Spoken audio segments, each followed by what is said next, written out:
প্রশ্ন, অনেক ইমাম তারা খুব দ্রুত কোরআন পাঠ করেন তারাবির নামাজের সময়, তার মানে কিয়ামুল লাইল।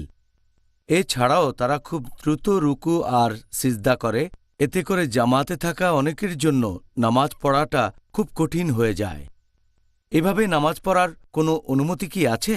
ব্যাপারটা খুব কমন, অনেক মসজিদে দেখা যায়, কারণ তারা রমজানে তারাবির নামাজে পুরো কোরআন শরীফ খতম দিতে চায় আর তারা তাড়াতাড়ি করে নামাজ শেষ করতে চায়, সেজন্য খুব তাড়াতাড়ি করে নামাজ পড়ে। আর অনেক সময় দেখবেন যে তারা রুকু আর সেজদায় খুব অল্প সময় ধরে থাকে। একবার আমি এরকম একটা মসজিদে গিয়েছিলাম, সেখানে নামাজের মধ্যে ইমাম যখন সেজদায় গেলেন, আমিও সেজদায় গেলাম। তিনি একবার উঠে আরেকবার সেজদা দিলেন। আমার প্রথম সেজদা শেষ আর ইমামের দ্বিতীয় সেজদা তখন। আল্লাহু আকবার। এখন এটা ঠিক না ভুল? এটা উল্লেখ আছে সহিহ বুখারীতে, খণ্ড নম্বর 1, বুক অব সালাহ, হাদিস নম্বর 757। একবার আমাদের নবী মসজিদের ভেতরে গেলেন, আরেক লোক নবীকে অনুসরণ করল। তারপর নামাজ পড়া শেষ হলে সেই লোক নবীকে সালাম দিল, আসসালামু আলাইকুম। নবী তাকে উত্তর দিয়ে তারপর বললেন যে তুমি আবার নামাজ পড়ো, কারণ তুমি নামাজ পড়োনি। সেই লোক আবার নামাজ পড়ে নবীর কাছে ফিরে আসলো। নবী তখন বললেন, তুমি আবার নামাজ পড়ো, তুমি নামাজ পড়োনি। সেই লোক তৃতীয়বারের মতো নামাজ আদায় করলো। তারপর নবীর কাছে আসলো।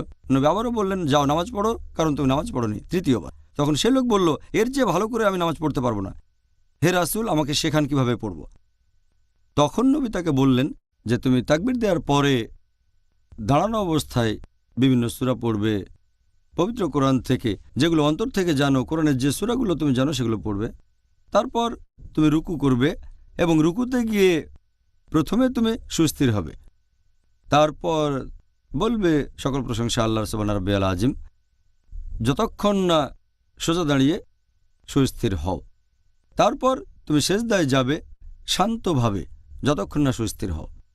তারপর বলবে সুবহান রাব্বিয়াল আলা, সকল প্রশংসা আল্লাহর যিনি সবার উপরে, 3 বার। তারপর তুমি উঠে বসবে যতক্ষণ না সুস্থির হও, আর এভাবে নামাজ পড়ে যাও। তার মানে এই পজিশনগুলো, রুকু, তারপর সিজদা, তারপর রুকু থেকে যখন উঠবেন আর 2 সিজদার মাঝখানে আপনি থাকবেন সুস্থির হয়ে। তাড়াতাড়ি করে ওঠা বসা করতে পারবেন না। যদি এমন করেন, ধরে নেওয়া হবে আপনার নামাজ কবুল হয়নি, যেন আপনি নামাজই পড়েননি। তাহলে যদি তাড়াতাড়ি করে তারাবির নামাজ পড়েন, রুকু সিজদা বা খুব তাড়াতাড়ি, ধরে নেওয়া হবে আপনি নামাজ পড়েননি। তবে সবচেয়ে ভালো যদি ধীরে ধীরে পড়েন, শান্তভাবে। যদি মনে করেন 20 রাকাত পড়তে আপনি পারবেন না, তাহলে 8 রাকাত পড়েন, তবে সেটা শান্তভাবে, সুস্থির হয়ে আর ধীরে ধীরে পড়বেন। সবচেয়ে ভালো সুস্থির হয়ে ধীরে ধীরে আর লম্বা সময় ধরে। তারাবি হবে লম্বা সময়ের। অন্য মসজিদের সাথে প্রতিযোগিতা করবেন না, যেটা প্রায় দেখা যায়। অনেক মসজিদ এমন প্রতিযোগিতা করে যে কার আগে কে তারাবি শেষ করতে পারে। হ্যাঁ,